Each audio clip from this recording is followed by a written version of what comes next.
واجي بريبا أو بحلقة ورابشو وحنكو ورورينا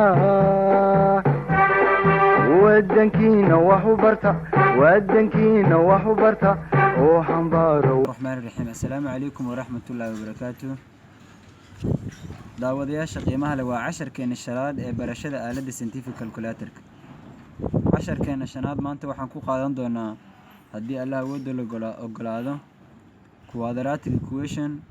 iyo cubic equation sida loo geliyo scientific madowga ah ee MS Plus ka yiraahdo. quadratic equation ka ayaan ku hormaraynaa marka aan rabno inaan gelino quadratic equation waa equation باورك ugu weyn ee xarafka uu tahay uu yahay square ama 2 marka rabno inaan gelino equation ah quadratic equation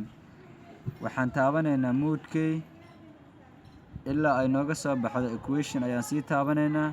waxaan taabanaynaa number 1 oo ku qoran tahay equation kadibna waxaan taabanaynaa geeskan kaasarka si aan u helno hadda waa simultaneous equation aan joognaa si aan u helno quadratic equation degree oo 2 ama 3 ah degree-gan wuxuu cadeynaa powerku 2 miya mise waa 3 hadda quadratic powerkeeda waa 2 waxaan taabanaynaa number 2 kadibna a waa horgalaha xarafka ugu powerka weyn b na waa horgalaha powerka ku xiga c na waa powerka ugu yar waa c na waa tirada constant-ga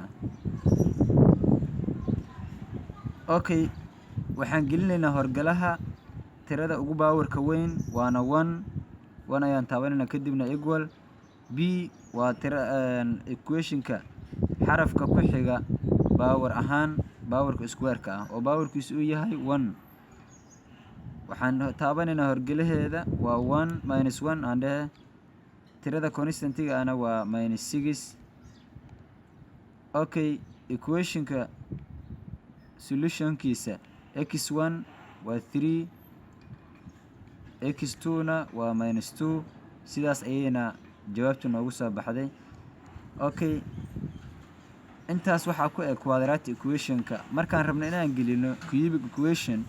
sidoo kale waa iska clear gareeyna scientific-ga shift ayaan taabanaynaa kadibna waxaan taabanaynaa moodka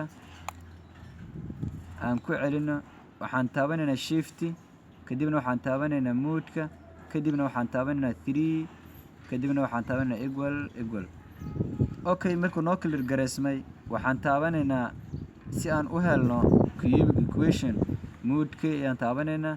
waan ku sii laabanaynaa ilaa 3 mar si aan u helno equation ayaan dooranaa number 1 ah kadibna degree ayaan raadinaynaa kan hadda unknownska ayuu noo sheegaa oo 2 unknowns miya mise waa 3 unknowns simultaneous markaan joogno ayaana ku soo qaadanaa degree-ga markaan joogno waxaan dooranaynaa cubic oo waxaan taabanaynaa number 3 kadibna waxaan taabanaynaa horgalaha xarafka ugu powerka weyn oo cubic-ga ah waana 1 okay b waxay ka dhigan tahay horgalaha xarafka ku xiga power ahaan cubic-ga waana xarafka powerkiisu uu yahay square-ka horgalihiisu waa -4 equal ayaan leenahay kadibna waxaan taabanaynaa tirada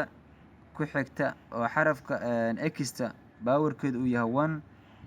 horgalaheeda waa -9 okay d waa tirada constant-ga ah waana 36 waxaan taabanaynaa equal kadibna x waxaa noo soo baxday inay la mid tahay x1 4 x2 ay la mid tahay -3 x3 na ay la mid tahay 3 okay saddex equation-ka cubic-ga ah 3 answers ayuu leeyahay 3 answer-na waa kuwaas intaas ayaana ku soo koobaynaa casharkeena maanta waad ku mahadsantahay daawashada fiidiyoga أو بحلقة ورابشو وحنكو ورورينا ودنكينا وحبرتا